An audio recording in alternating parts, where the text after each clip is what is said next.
The morning of June 10, 1944, arrived over the village of Distomo with deceptive gentleness.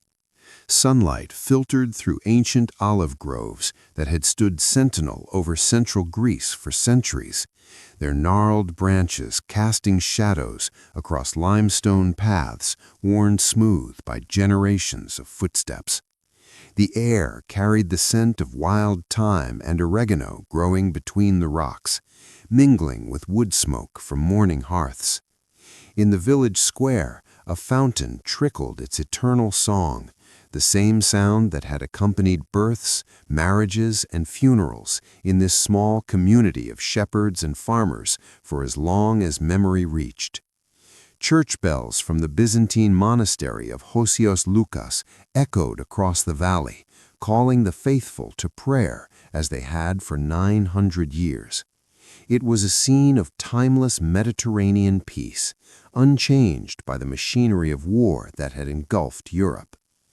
But before the sun reached its zenith, the cobblestones would run red, and the name Distomo would join a growing lexicon of atrocity that defined the Third Reich's collapse. The German occupation of Greece had entered its fourth year by the spring of 1944, and the Wehrmacht's grip on the Balkans was weakening like a hand losing its strength. What had begun as a lightning conquest in April 1941, a campaign that saw Athens fall in just 23 days, had devolved into a brutal counterinsurgency against partisan forces who knew every mountain path, every cave, every shepherd's shelter across the rugged Greek landscape. The soldiers of the 7th SS Volunteer Mountain Division Prince Eugen and the 4th SS Polizei Panzergrenadier Division had been deployed to Greece with promises of easy occupation duty in a conquered land. They had been told they would garrison picturesque Mediterranean villages, that the Greek population had been subdued, that resistance was minimal and disorganized. They expected azure seas, ancient ruins, and a population too exhausted by occupation to resist. Instead, they found themselves fighting an invisible war against shadows in the mountains, where every rock could hide a sniper, where every friendly shepherd might report their movements to Elas partisans, where supply convoys were ambushed with increasing ferocity. The German soldiers stationed in central Greece during that fateful June had grown paranoid and vicious in equal measure. Their casualty lists grew weekly, not from pitched battles, but from sudden ambushes, from mines planted on mountain roads, from sentries who simply disappeared during night watch, their bodies found days later, if found at all.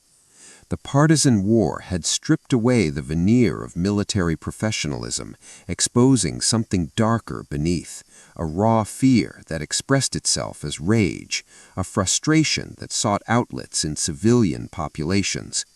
Official Wehrmacht reports from the period revealed the growing desperation, units requesting reinforcements that never came, officers reporting that their men were exhausted from constant vigilance, that morale was dangerously low, that some soldiers had begun to question whether Greece could be held at all. The invasion of Normandy had occurred just 4 days earlier, on June 6th, and even in the isolated mountains of Greece, German soldiers understood what it meant. The Third Reich was being crushed between two massive forces, the Soviets advancing from the east, the Anglo-Americans from the west. Greece had become a backwater of a losing war, a place where soldiers felt abandoned to fight an enemy they could not see in defense of territory that no longer mattered strategically. On the morning of June 10th, elements of the 7th SS Division had suffered an ambush near Distomo. The exact details remain disputed. Some accounts speak of a partisan attack on a convoy, others of a skirmish near the village limits. What is certain is that several German soldiers were killed, and that their officers made a decision that would transform military frustration into calculated massacre. The order came down. Distomo would pay. The village would be made an example. Every man, woman, and child would learn the cost of harboring or supporting partisans, whether they had done so or not. What the soldiers of the SS expected as they entered Distomo was resistance, perhaps armed fighters, at minimum the satisfaction of confronting an enemy. What they found instead were farmers preparing for midday meals, mothers nursing infants, old men sitting in the shade of grape arbors, children playing near the fountain. They found a village engaged in the timeless rhythm of rural life, a place so removed from military concerns that many residents did not even know an ambush had occurred nearby. The disconnect must have registered even in minds hardened by years of warfare. These were not partisans, not fighters, not even the elderly veterans who might have fought in the Balkan Wars of their youth. These were simply people, living as their ancestors had lived for millennia. But disconnection from reality had become the SS's defining characteristic by 1944.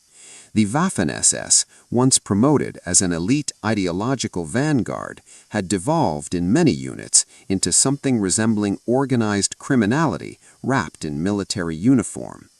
The men who entered Distomo that morning June had been trained not merely in warfare, but in a worldview that categorized entire populations as subhuman, as obstacles to be removed, as acceptable targets for violence that would have horrified the Wehrmacht of 1939.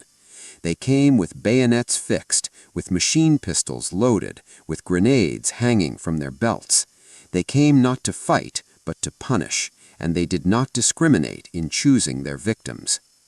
The massacre began systematically, house by house, family by family. Greek survivors who hid and witnessed the atrocity later provided testimony that remains almost unbearable to read. Soldiers dragged families into the street and executed them in clusters. Babies were bayoneted in their mothers' arms.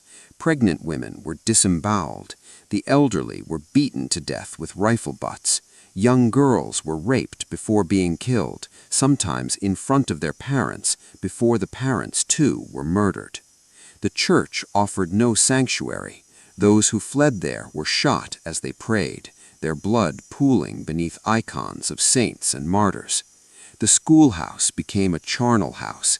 The village square, where generations had gathered for festivals and celebrations, became an execution ground. The fountain that had provided water for centuries ran red, clogged with bodies. The massacre lasted approximately 4 hours. When the SS soldiers finally withdrew, they left behind 153 corpses, including 49 children under the age of 10. They burned homes, slaughtered livestock, looted whatever possessions seemed valuable. As they departed, smoke rose from Distomo like a funeral pyre, visible for miles across the valley. The soldiers climbed into their trucks and half-tracks, singing, according to some accounts, their voices carrying obscenely over the devastated village. They expected commendations, perhaps medals for their ruthlessness. They expected to return to their barracks, to write letters home describing their actions as necessary security operations against partisan sympathizers. They expected the war to continue as it had, with such massacres becoming routine footnotes in occupation reports. What they did not expect was documentation. What they did not expect was that within hours, photographs would be taken of the massacre's aftermath by witnesses, by surviving villagers, by Red Cross workers who arrived with the first relief convoy. What they did not expect was that the names of victims would be carefully recorded, that evidence would be preserved, that testimony would be gathered with meticulous care by those determined to ensure the crime would not be forgotten or denied. Most critically, what they did not expect was that they would lose the war, and losing the war meant facing justice rather than writing the history themselves. Throughout human history, victors' justice had been the only justice. Winners determined what constituted war crimes, if such a concept existed at all. Winners wrote the histories, compiled the casualty figures, decided which actions were necessary and which were atrocious. But World War II introduced something unprecedented into human affairs, the idea that certain acts transcended military necessity, that some crimes were so heinous they offended all humanity, that even winning a war did not grant permission to commit atrocities. The Nuremberg principles, still being formulated as Distomo burned, would establish that I was following orders was not a defense, that superior orders did not absolve individual responsibility, that soldiers were moral agents capable of refusing criminal commands. The Greek massacres would become evidence in this larger framework, proof that the Nazi regime had waged not merely aggressive war, but a war of annihilation against civilian populations. The liberation of Greece began in October 1944 as German forces withdrew northward ahead of advancing Allied armies and emboldened Greek partisans. British troops entered Athens on October 13th, but much of rural Greece liberated itself as occupying forces simply fled, leaving behind equipment, documents, and records of their occupation. In Distomo, survivors emerged from the mountains where they had hidden, returning to bury their dead in a mass grave that would become a memorial. They compiled lists of the murdered, preserving names that might otherwise have been lost. Dimitrios Stelatos, age 67, shot in his home.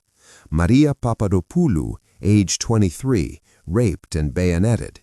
Georgios and Eleni Dimitriou, ages 8 and 6, killed together at the fountain. The list continued for pages, each name representing not just a death, but an entire universe of extinguished potential, of families ended, of memories erased. The search for those responsible began almost immediately. The Greek government, reconstituted after liberation, established a war crimes service tasked with investigating occupation atrocities. The United Nations War Crimes Commission, formed in 1943, added Distomo to its growing catalog of Nazi crimes requiring prosecution. British military authorities, responsible for much of Greece's liberation, collected evidence and testimony. The emerging picture identified specific units and, more importantly, specific officers responsible for ordering the massacre. The 7th SS Division's operational records, captured as the unit retreated, confirmed its presence in the Distomo area on June 10th.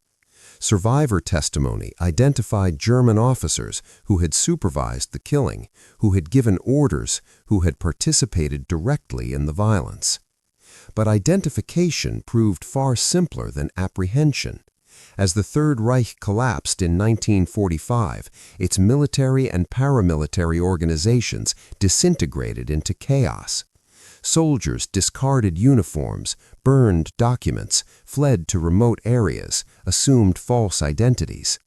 The SS, knowing what awaited them as the most ideologically indoctrinated and criminally complicit branch of Nazi Germany's apparatus, scattered with particular urgency.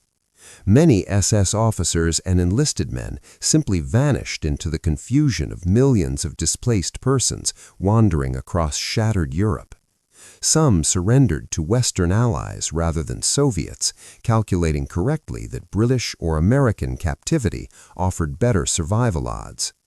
Others made their way along rat lines to South America, to Spain, to the Middle East, anywhere beyond the reach of justice. Yet in this case, justice possessed patience and a long memory. The Greek government issued warrants for the arrest of 23 German officers and soldiers identified as participants in the Distomo massacre. These warrants circulated through Allied military government offices, through the nascent Interpol organization, through diplomatic channels. Some named individuals were located in POW camps and transferred to Greek custody for trial. Others were discovered living under assumed names in occupied Germany. A few were identified during the wider Nuremberg process and its subsequent trials, their connection to Distomo emerging from captured documents and testimony. The wheels of justice ground slowly, but they ground. The trials began in Athens and Thessaloniki between 1945 and 1947. In courtrooms barely functioning in a country devastated by occupation and civil war, survivors testified against German soldiers who stood in the dock wearing civilian clothes, looking ordinary, seeming incapable of the acts described. The disconnect between the mundane appearance of the defendants and the horror of their crimes mirrored the disconnect between Distomo's peaceful morning and its afternoon of slaughter. These were not cinematic villains, not obvious monsters. They were bureaucratically ordinary men who committed extraordinary evil. Men who claimed they were following orders, that they believed the village harbored partisans, that war is hell and terrible things happen in war. But Greek judges and military tribunals proved unmoved by such defenses. The evidence was overwhelming.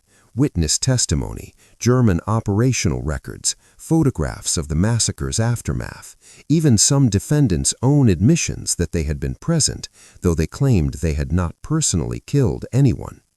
The principle that would later be enshrined at Nuremberg was applied in these Greek courts, that soldiers have a duty to refuse manifestly illegal orders, that massacring children is not a legitimate military operation under any circumstances, that participation in such crimes makes one a war criminal regardless of rank or role.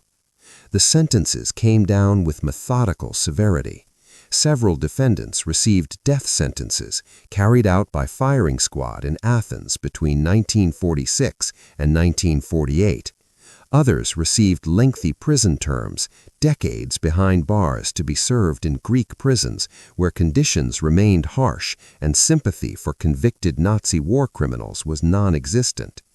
A few received lighter sentences based on their marginal roles, though even these meant years of incarceration. The executions were not public spectacles, but administrative procedures, carried out at dawn in prison courtyards with minimal ceremony. Greek newspapers reported them briefly, without sensationalism, as simple facts: justice served, debts paid in the only currency available to the dead.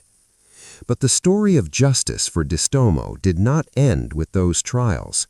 Many perpetrators had escaped, had never been apprehended, had returned to Germany and rebuilt lives, while Greek survivors lived with memories of their crimes.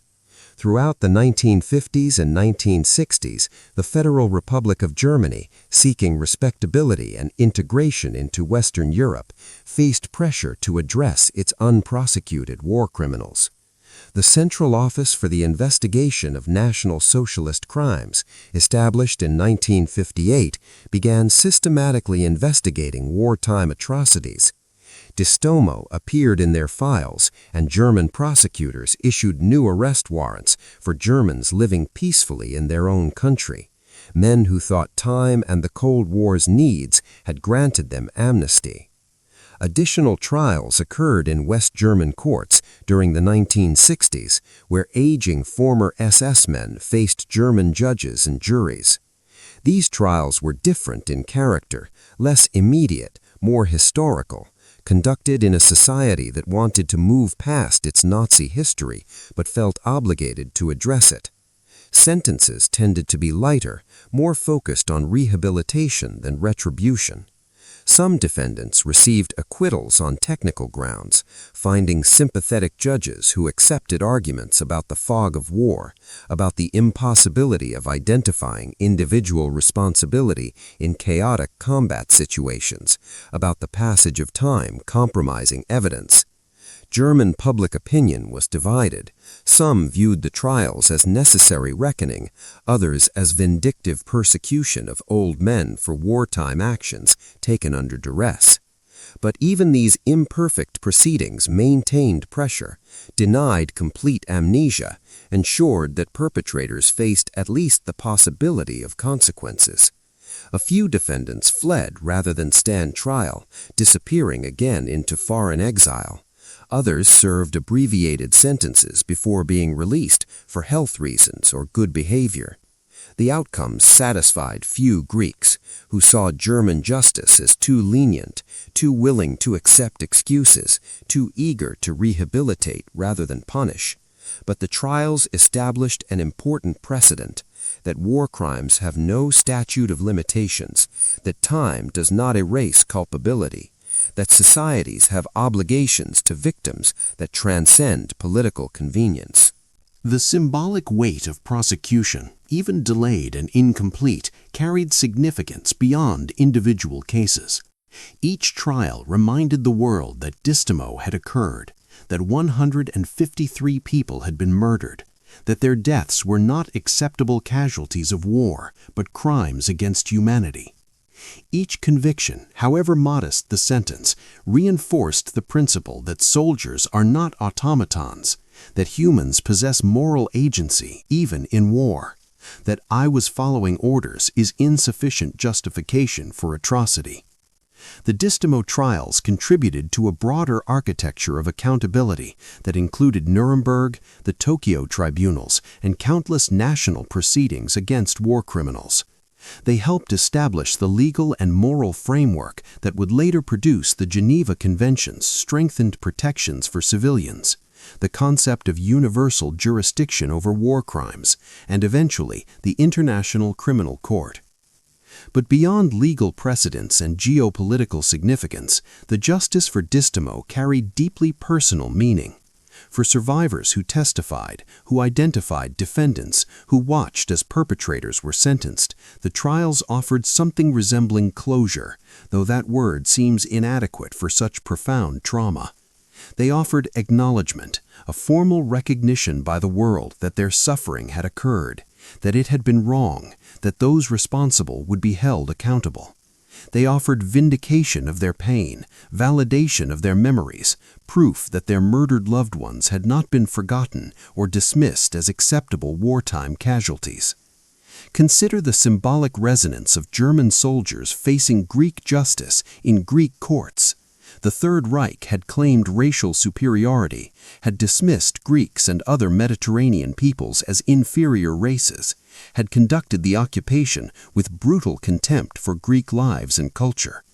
The sight of German soldiers standing trial before Greek judges, being sentenced under Greek law, being imprisoned in Greek prisons, represented a profound reversal, a moment when the supposed master race became subject to the supposedly inferior people they had victimized. The executions in Athens, carried out by Greek firing squads against German soldiers who had executed Greek civilians, closed a moral circle with grim symmetry. Yet there was nothing triumphalist in the Greek pursuit of justice, no sense of revenge satisfied or scores settled. The trials were conducted with solemn professionalism, the sentences handed down with judicial restraint, the executions carried out as legal necessities rather than public satisfactions. Greek society, devastated by occupation and then torn by civil war, had too much grief of its own to take pleasure in German suffering. The justice sought was not retributive, but restorative, an attempt to reaffirm moral order, to establish that certain boundaries exist that cannot be crossed without consequence, to honor the dead by ensuring their killers faced accountability. The memorial at Distimo, constructed in the years after the war, embodies this spirit. It is not a monument to victory or even to survival, but to memory and loss. The mass grave where the 153 victims lie together is marked simply with a stone listing their names and ages. An ossuary preserves bones recovered from the massacre site. A small museum displays photographs, personal effects, documents from the trials. Visitors come year after year on June 10th, descendants of victims and simply citizens who believe the massacre should not be forgotten. They light candles, lay flowers, observe silence. The ritual is not about vengeance, but about witness, about refusing to let such events slip into the unmarked past, about maintaining vigilance against the ideologies that produce such atrocities. The contrast between what the SS soldiers expected and what they received defines the Distimo story's moral arc. They expected impunity, the victor's traditional privilege of writing history and escaping judgment. They received accountability, the new reality of a world attempting to establish laws of war that constrain even victors. They expected their actions to be forgotten, lost among millions of wartime deaths. They received documentation, testimony, photographs, trials that ensured Distimo would be remembered alongside Orador, Litici, and countless other sites of Nazi atrocity. They expected to return home as soldiers who had done unpleasant but necessary work. They received branding as war criminals, condemnation by their own courts, sentences that marked them indelibly. This transformation from impunity to accountability represents World War II's most profound legacy. The conflict ended not merely with the Axis powers' military defeat, but with a fundamental restructuring of international norms regarding war crimes, civilian protection, and individual responsibility. The principle that superior orders do not absolve perpetrators of manifestly illegal acts, that soldiers retain moral agency even in war, that crimes against humanity can be prosecuted universally, regardless of where they occurred or who committed them, these concepts emerged from World War II's aftermath and were forged in courtrooms where men like the Distimo perpetrators stood trial. The trials also exposed the banality of evil, the uncomfortable reality that atrocities are usually committed not by obvious monsters, but by ordinary men who convince themselves they are following orders, protecting their comrades, doing their duty. The SS soldiers who massacred Distimo were not born genocidal killers. They were farmers, factory workers, clerks, and students conscripted or recruited into military service, then systematically indoctrinated in an ideology that made the unthinkable seem necessary, that transformed human beings into categories of inferior others whose suffering mattered less than pure blood unity.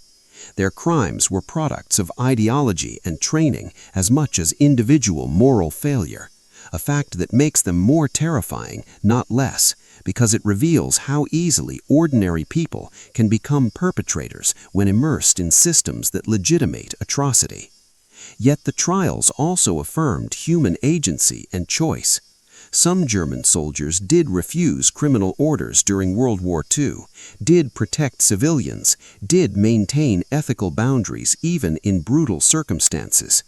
Their existence proves that orders could be disobeyed, that alternatives existed, that the Distimo perpetrators chose their actions.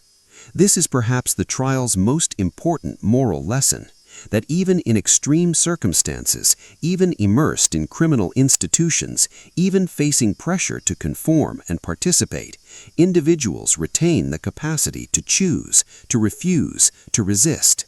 Those who participated in the Distimo massacre had opportunities to step back, to not participate, to find ways to avoid direct involvement. They chose instead to kill, and that choice made them subject to judgment. In the final accounting, the justice served for Distimo was imperfect and incomplete. Many perpetrators escaped prosecution entirely, dying peacefully decades after their crimes. Some received sentences that seemed inadequate to the enormity of their actions.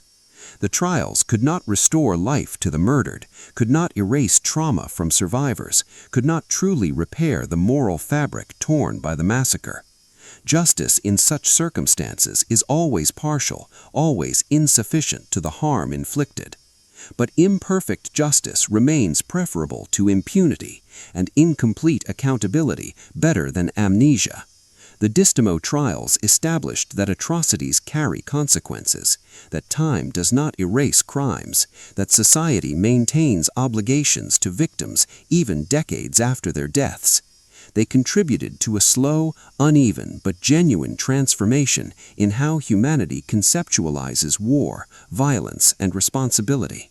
They helped build an international architecture of accountability that, while often failing to prevent atrocities, at least establishes frameworks for addressing them when they occur. The olive trees around Distomo still stand, gnarled and ancient, bearing fruit each autumn as they have for centuries. The fountain still trickles in the village square, though its stones remain stained by memories no amount of time can fully wash away. The church has been rebuilt, its walls no longer scarred by bullets, though the spirits of those who died there seem to linger in the cool shadows beneath its Byzantine domes. Life continues in Distomo, as life always continues, because that is what the living must do. But the village remains marked, defined by those 4 hours in June 1944, when ideology transformed men into killers and a peaceful community into a slaughterhouse. The trials that followed stand as humanity's imperfect answer to such moments, an insistence, halting and often flawed, that there are limits, that some acts cannot be accepted regardless of military necessity or political expediency, that the dead deserve memory and the living demand accountability. In pursuing justice for Distomo, however incomplete, the world declared that massacres are not footnotes to be forgotten, but crimes to be prosecuted, that victims are not numbers to be filed away, but people whose deaths matter, that perpetrators are not soldiers who were following orders, but criminals who made choices. This declaration, carried forward in courts and memorials, in testimony and documentation, in the patient work of prosecutors and the courage of witnesses, represents democracy's answer to totalitarianism's brutality. Where fascism sought to legitimate atrocity through ideology and hierarchy, democracy insists on individual accountability and universal human dignity. Where the Third Reich operated on the principle that might makes right and victors define justice, the post-war order attempted, however imperfectly, to establish that right exists independently of might, and justice applies even to victors. The Distomo trials, like all war crimes prosecutions, were ultimately about affirming this principle, that law stands above power, that morality transcends convenience, that humanity possesses standards binding on all people in all circumstances. On June 10th each year, as candles are lit at the Distomo Memorial, as names are read aloud, as aging survivors and their descendants gather to remember, the message persists.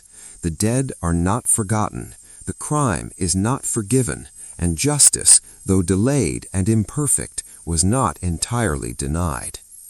In that persistence lies a defiant hope that memory can restrain future atrocity, that accountability can deter future criminals, that humanity can learn slowly and painfully to constrain its worst impulses through law and shared moral conviction.